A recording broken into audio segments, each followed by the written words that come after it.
By the way, I just want to let you know I did this and I spit it out, is what I just said to you. Mm-hmm. Absolutely. Hi, everybody. Welcome to Shitload of Dimes. I'm Chris. I'm Matt. And tonight we're going to talk about one of our most anticipated movies of 2017. I think we're really excited to see this movie. Yeah. I mean, thinking about what's coming, I think Star Wars is always kind of that number one of knowing that something is coming for sure. Any kind of sequel that you saw that you might have liked the first one is definitely something. But Blade Runner. I mean, this is how long ago was the first one? 81? 81 or 82, I think. 81 or 82. That's a long time to go without having a sequel. So it's kind of interesting. I do think that, and I don't know if I've actually mentioned this to you since we've talked about it, but to a degree, I did feel like I went in cautiously. I think we had talked about it I think when the second trailer came out, I called you when we were talking. And I said, did you see the Blade Runner trailer? And you said, yeah. And I said, I'm getting a little more worried every time I see the trailer. And I think you kind of apprehensively agreed with me. I was just cautious because, I think trying to hold on to the essence of something that looks so good from before, they've put so much style into movies now that it can lose some of that magic of what it used to have. Where it looks more artificial. For instance, J.J. Abrams doing Super 8. Mm-hmm.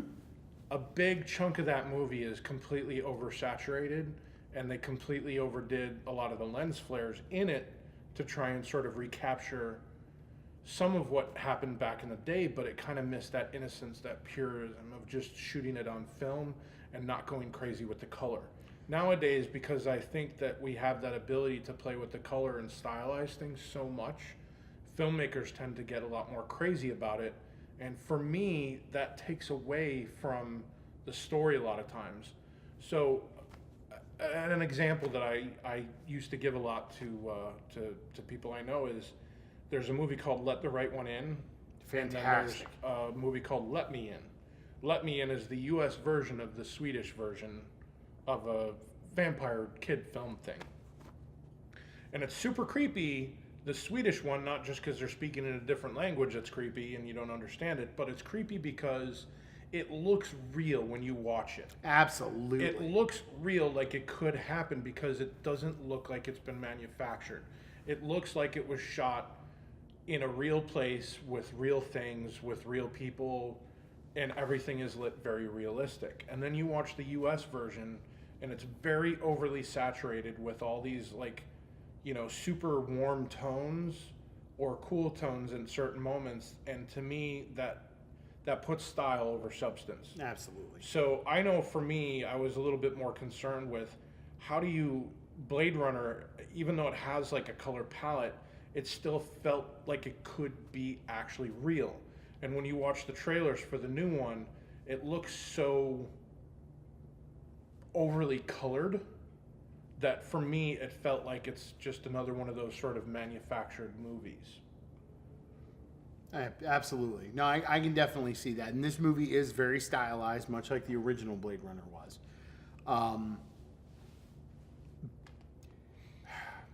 I'm very twisted on this movie. Like, the part of me that loves movies and that loves talking about movies with you really liked this movie. There are parts of it that I was amazed by. Roger Deakins' cinematography, the sound design, the way some of the action sequences were set up was fantastic. And the sound design within those action sequences was amazing, especially the beginning with Batista and that boiling pot of water. I can still hear it boiling on the stove, and little things have stuck with me throughout the entire movie. But on the other hand, I was bored. I just... Well, before we get in, let's get into It's like people watching our podcast. It is like people watching our podcast. They get bored. It's like 5 minutes too long. Yeah, it's 5 minutes too long. This was 45 minutes too long. No, I understand that, and we kind of discussed that a little bit too, together after we watched the movie. You fell asleep actually while watching it. I did only for about 2 minutes, but I did fall asleep. I didn't miss much, but there was a portion where I fell asleep, not snoring like The Dark Knight Rises, but I did fall asleep. So for those of you that don't know, real quick before we get into the full-fledged review, Blade Runner 2049 takes place. Was it 37 years? 2049. 2049, which is what 30 years after the first and movie. Grant is buried in Grant's tomb. Basically, the world has gone through some type of blackout or war where things have kind of gotten worse than they were in the original Blade Runner. Replicants are still around, but they have longer lifespans now.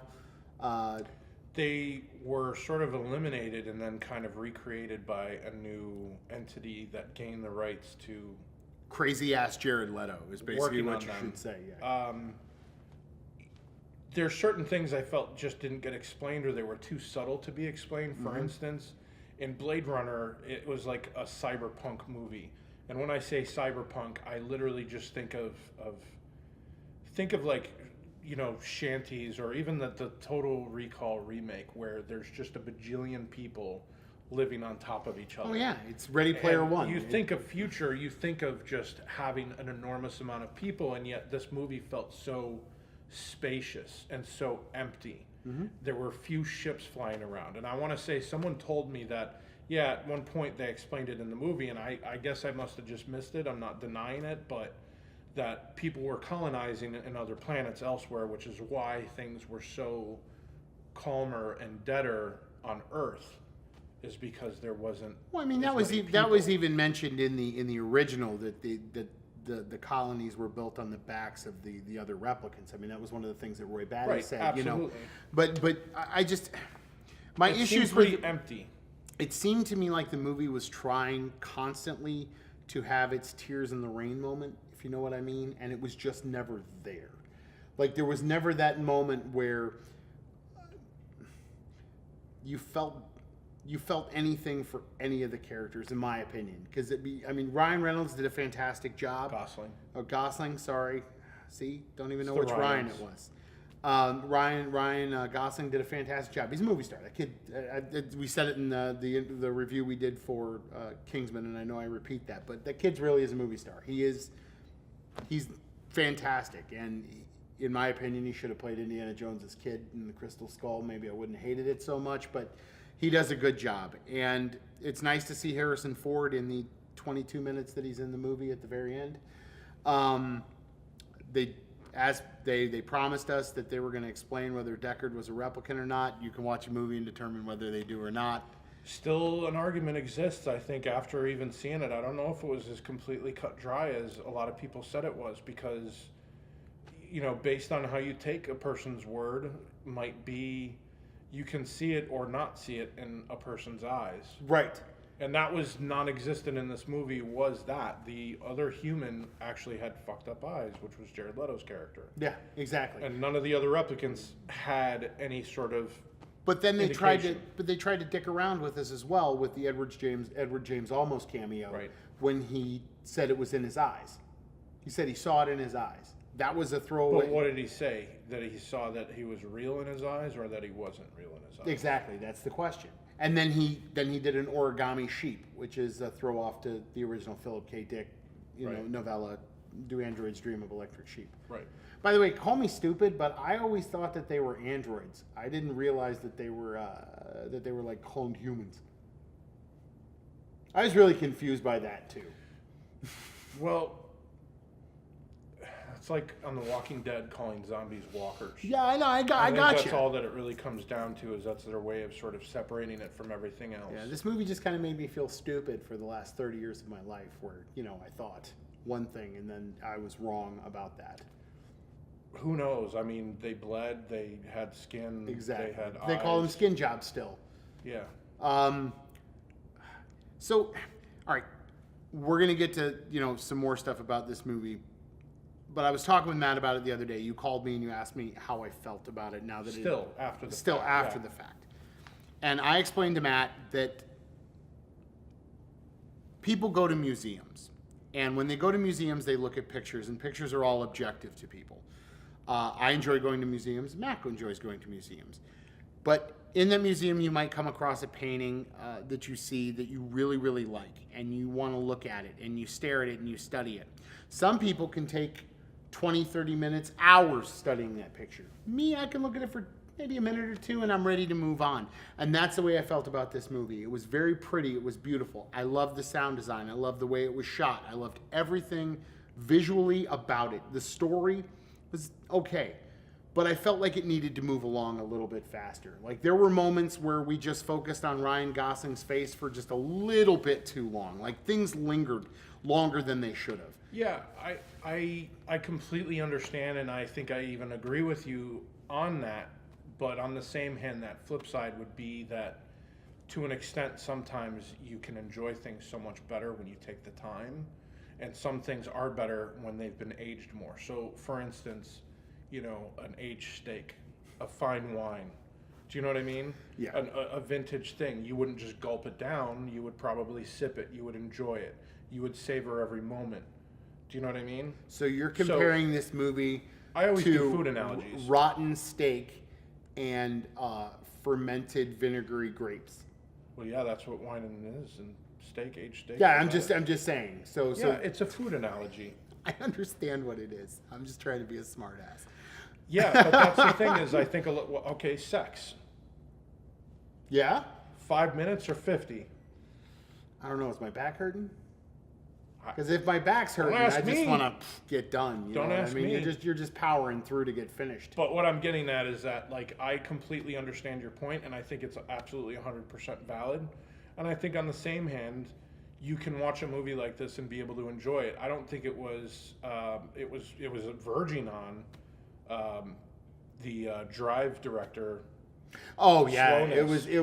there was definitely It was verging on his slowness, but he had definitely had a lot more going on. For me, I was anticipating this movie probably the most just because of the soundtrack. Because for me, music is way high up there, you know, in terms of my interests. And so, the first Blade Runner soundtrack from Vangelis is by far one of the most beautiful albums of all time, let alone soundtracks. So I love that movie, especially that soundtrack, and I was really looking forward to what they were going to be able to do with this, and it not just turn into this sort of rhythmical, like, bah, bah, Christopher Nolan trailer kind of a thing. Well, they do it all the time now. it's the number one It's become move. more of a rhythmic thing and just sort of a darker tone. And they did do that in this movie, but they kind of did it a little bit different at times. They did. And they still were able to carry some melody. And I like the synthesizer sounds. It was, you know, super tinny and it was nice.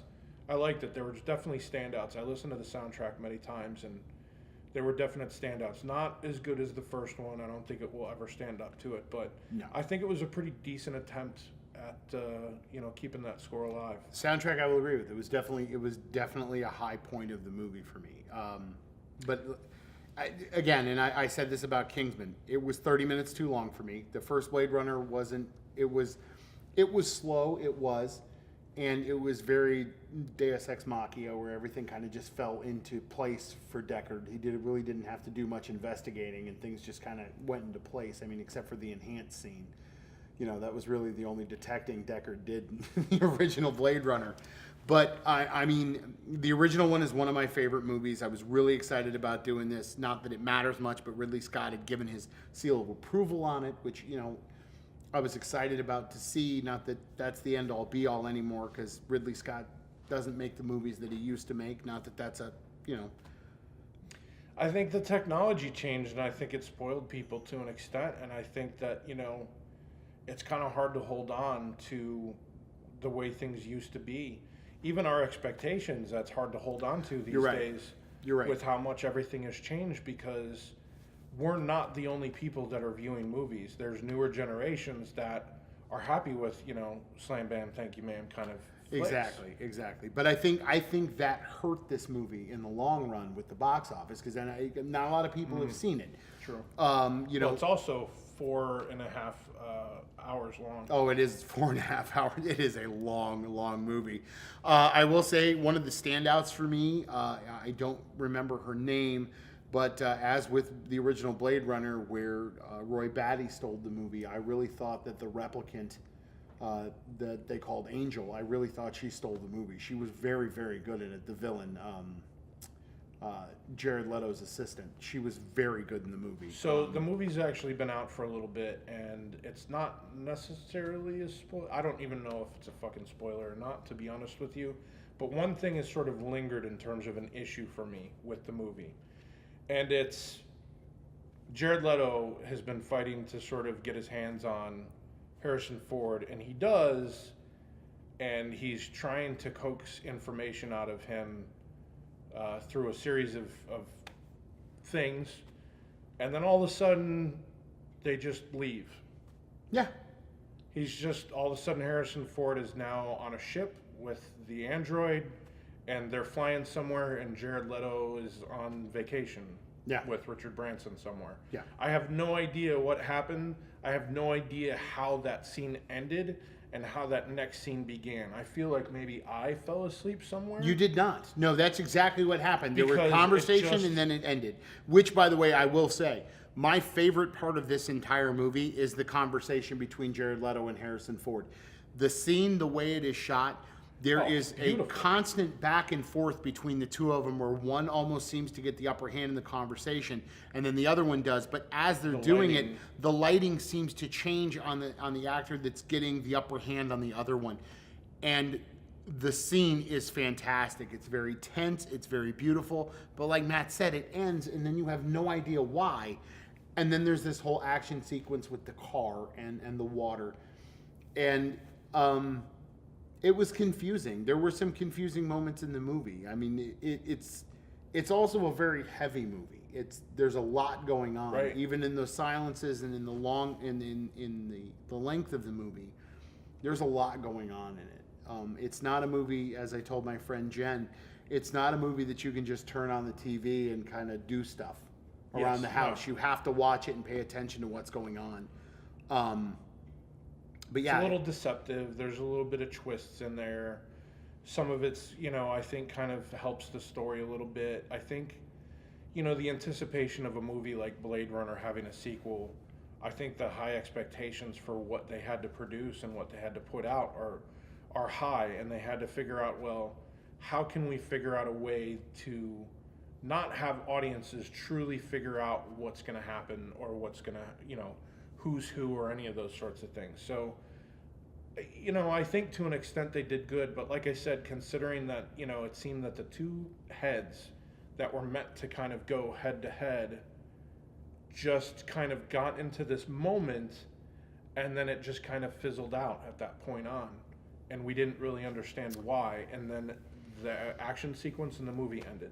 To me, it almost felt, and I think I might have mentioned this to you the night we saw the movie, to me it felt like, and maybe I didn't, but at some point they had a great finish for the movie, and then they decided, hey, wait a second, we can turn this into a trilogy, because the movie's left on an open end to where there could actually be a third movie. Yeah. There is legitimately, I doubt it's going to happen because unless it does phenomenal in the foreign box office, which it could, but it's definitely left open for a third movie. And but in the trailers, you're led to believe that Jared Leto is the bad guy, which he is in a way.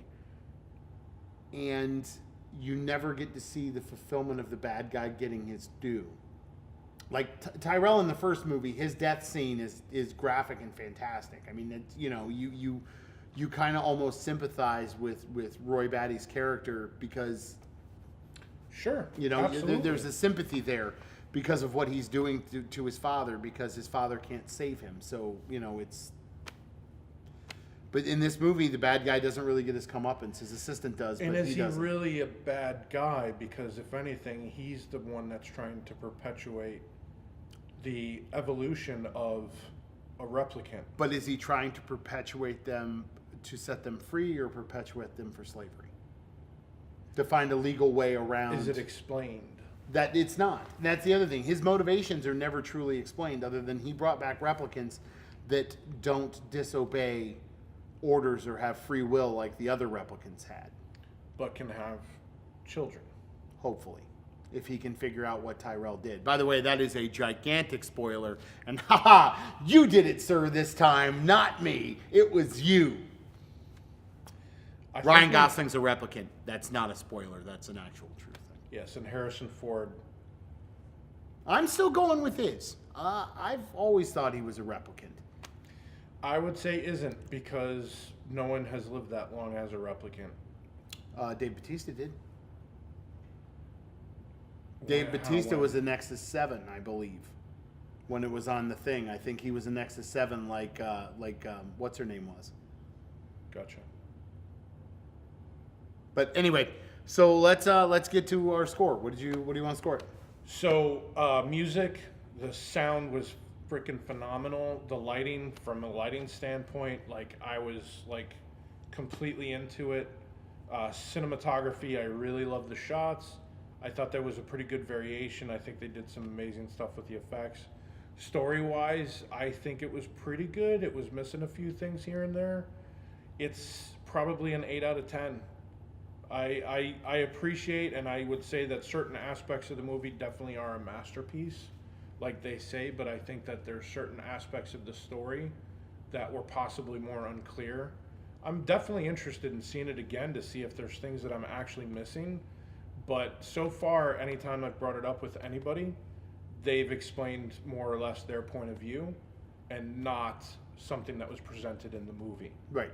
As their argument for why things are the way that they are, and that's not good enough for me. No. It should be in the movie, and if it's not explained in the movie, then it was missing some things. And so this, I just felt like it was missing some things.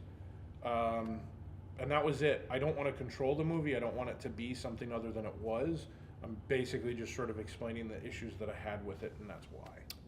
So a few movie reviews ago, you gave 2 scores, and I'm gonna pull my 2 scores. So the part of me that loves movies and the part of me that enjoys going to see them just in the theater, like to see a movie in a theater. This is a movie. If you like these kind of things, you should see in the theater because you're going to get the best experience out of it. The 3D was amazing. It was shot for 3D, so I mean the 3D was really good. Visual effects were amazing. It should probably win the Academy Award for Best Visual Effects. Lighting too. The lighting was fantastic. The music was fantastic. So as that person going into the museum to look at the art, but wanting to look at it at my own pace, I'm going to give it an 8 out of 10, just like you did. However, the other part of me that goes to the movie theater to be entertained is going to give it a 5, because that's the way it was for me. I wasn't entertained. I was bored. The story did have a lot of flaws. It had a lot of problems. There was never really any real motivation given to what the bad guys were looking for, other than, they just wanted to try to find a way for replicants to have babies. Oh, Matt, sorry. wake up. I fell asleep for a couple minutes. Jesus Christ. Anyway, so yeah, between an 8 and a 5, let's just round it to 6.5. We'll just call it there. So it's a 6.5 for me. I would like to watch it again, but I want to watch it from home where I can take a break 2 or 3 times in it and kind of just decompress. Go to the bathroom, kind of decompress from what I saw. Maybe catch up on that 2 or 3 minutes that I missed out on. Sure. But yeah, I mean, it's an okay movie. It's not the original, and I think that was part of it. I think a lot of it was me building up in my head that I was going to go see Blade Runner, that it was going to be the Blade Runner of my childhood that I grew up on, and it just wasn't that. Not that it detracted from the original at all. I really do agree, and I feel like, as we're getting older, I mean, we're both in our 40s now, and I was talking with somebody today, a youngster, and they literally told me that they were envious of when I was born, because they feel like I got to grow up with some of the best movies and see the old and the new, and enjoy movies the way that they were really meant to be before they became such a stylized formula kind of a thing. Yeah. And so I know as we've gotten older, we've seen so much that we've been desensitized to so many things that it's a lot harder to almost kind of impress us now because of what we kind of grew up with. I agree. I completely agree with that. I think that this is probably one of those examples. I keep hearing mostly youngsters watching this movie and thinking it's the greatest thing since ever. Yeah. Since sliced bread, it's the most amazing movie, and I appreciate what they're saying, and it's nice that they are enthusiastic about it as much as they are. But it missed sort of that magic, I guess, of what we used to experience when we were younger. Absolutely. Seeing these movies. Absolutely. You know, that it's funny that you mentioned that us getting older, and it's something I was thinking about the other day. We were watching The Empire Strikes Back, or sorry, Return of the Jedi the other day, and I just thought about watching it with my boys, because the only versions we have on Blu-ray are the special editions. Mm-hmm. My boys and your boys will never know, and this is no fault to Lucas and the special editions. This is no fault of them at all. But however, our boys will never experience that magic that we got, seeing that Star Destroyer flying over for the very first time and being blown away by it, because we had never seen anything like that before. And they'll never know that Han shot first, because Han fucking shot first. Sorry.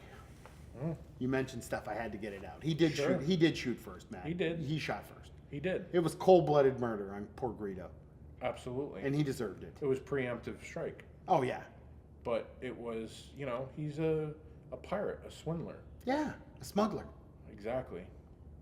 So It makes sense. it does. But not only is this a little bit of a commentary on our childhood and the things that we've lost, but you're absolutely right. There's no, because of the advancement in visual effects since Jurassic Park, and Jurassic Park is the grandfather of this visual effects movement. There's just not going to be that anymore. I don't, even in the latest Star Wars The Last Jedi trailer, I mean, you can see that, I mean, whereas they've moved on from the mistakes that the prequels made, and we'll get into this in our Star Wars Spectacular later on, but just while we're kind of rambling, they've replaced the mistakes of the prequels by doing all the backgrounds with CGI and blue screen and kind of doing real sets and bringing that back into Star Wars, but it doesn't have that same practical effects of knowing that Death Star There's trench some, run. hairy-ass dude running around with a stick. And Yeah, that trench run was shot in a parking lot in Van Nuys. You know what I mean? that's No, where they were kind of shooting the Death Star scenes, and again, just like in Blade Runner. Do you remember the first time you ever had, like, Arizona iced tea? Oh, absolutely. Or Sobe? Oh yeah. And you remember how, like, completely, like, unique that taste was? Or even what was that one that had the little bubbles in it? The little, like, colored balls inside of it? The boba tea. Orbits. Orbits, yeah. Orbits. You remember the first time you remember tasting something like that? Yeah. And you had never had anything like it before. No. Even, like, a first kiss with a girl. There was something super magical about those moments, experiencing things for the first time. And I think that at this point in our lives, we've had so much that we've experienced that very little surprises us. So for me, if I get to experience anything that even remotely puts my mindset back to remembering that nostalgic moment, that to me makes it a hell of a lot more of an important experience for me. Oh, absolutely. If it brings you back to that time when you were younger, and that's one of the things that I like in certain movies is when they kind of do little flashbacks of other films that you kind of you remember, and it kind of brings back the action and the nostalgia. Like we had just talked about in a previous review for Kingsman, how that sequence felt at the beginning felt like the Raid 2. Mm-hmm. Little things like that. You're absolutely right, and it makes me realize why I like going to the movies. And there were things, the 3D in Blade Runner, it really just made me. But I think I missed. Do you remember in the first Blade Runner when you first get that visual of him flying into Los Angeles and it's just that music's playing, the pyramids there? There was just fire shooting. There was never that moment for me. It felt like they were trying to recapture it, but there was never just that actual moment of, holy shit, what are we getting into? Yeah, the funny thing about that is I almost sort of wish that it had the opening that Escape from New York had, where you hear the narration to the criminals. Yeah. That they're going to be going to the island, and that in the future, Manhattan Island has basically been turned into sort of a self-contained prison. No one comes on or off. Once on, you never come off the island, kind of a thing. Yep. But it explained what was going on, and I feel like even though they did some of the titles in the beginning, it would have been nice to sort of see maybe or hear some sort of narration, to hear a voice. Maybe Yeah. even a familiar voice in the movie.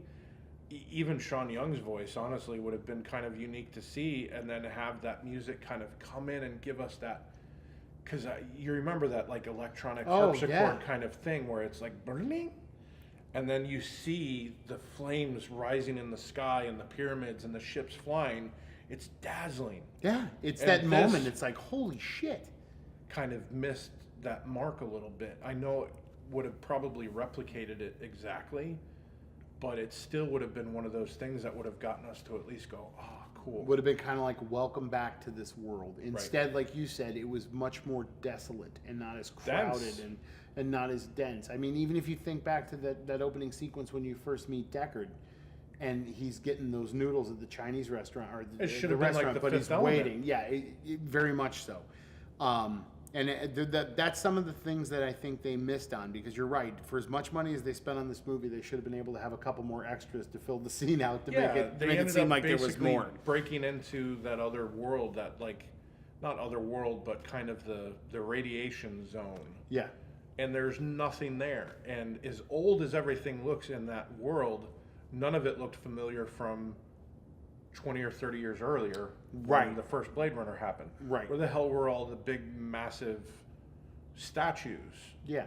Do you know what I mean? I don't recall. I that. don't either. And yeah, that was again, there was a lot of things that just weren't fully explained, and I understand that that's what they were kind of going for, but The other thing was too is the first movie was definitely a genre-ish. They made it a film noir set in the future. right, which was something completely different, which is why the studio pushed for that voiceover in the second cut of the movie. This didn't feel like a film noir. It felt like a sci-fi movie. It didn't even feel like a detective story, to be completely honest. I mean, he was doing detective things, and But it was done for him. It was, hey, Yeah. scan that area, do this, go over there. yeah, there was no, and even though, like I said earlier in the review, Deckard really didn't do much detecting other than the enhanced sequence. He still felt like that private dick. Yeah, and it didn't feel like there wasn't, and it sounds funny because there was the sense of desperation, but it didn't seem to have the same sense of desperation that the first one had. Like, you needed to find these people because they were so bad, but then on the same side, you kind of felt for them. Like, you felt for the villains in the original Blade Runner. Yeah. You really, Because really you did. realize they were sort of fighting for their humanity. Yeah, and they didn't ask to be slaves What or they to were. be. Yeah, they didn't ask to be what they were, and I mean, it was just, and that was what made that last scene so poignant. And then when you find out that it was improvised, that whole like tears and like teardrops and rain was improvised. That's what makes that first movie, it holds so near and dear to me because of how it was the first movie where I ever really felt for the villain, and like I identified with the villain because he was going through the things that he went through. Not so much with the killing and all that. Please don't think I'm not a psychopath. I'm not. No, but you're right. I mean, it was killing. It was sort of their justified, reason for killing. But yeah. It's just it was missing sort of that magic. Is what I kind of felt. And I mean, there were parts of it that It had its own magic. It had its own magic, and there were parts of it that I thoroughly enjoyed, as we've discussed. But there were parts of it that just left me just wanting a little bit more, but wanting less at the same time. Like less time, but more substance. I think, if that makes sense. But anyway, so that is our review of Blade Runner 2049. As 8 always, times, 6.5 times. 6.5. As always, please don't forget to like, share, and subscribe if you like our channel. Yeah, leave comments too. Yeah, let us know what we can do better, because this one went a little bit long, and which I don't give a shit. Ironically, so did Blade Runner 2049. But no, please leave us some comments. Let us know what you'd like to see. If there's talk anything shit. else you want us to talk It's all about. good. You want us to talk about some other things? We can definitely do that. Some more PSAs should be coming your way soon. Just movies. Just movies.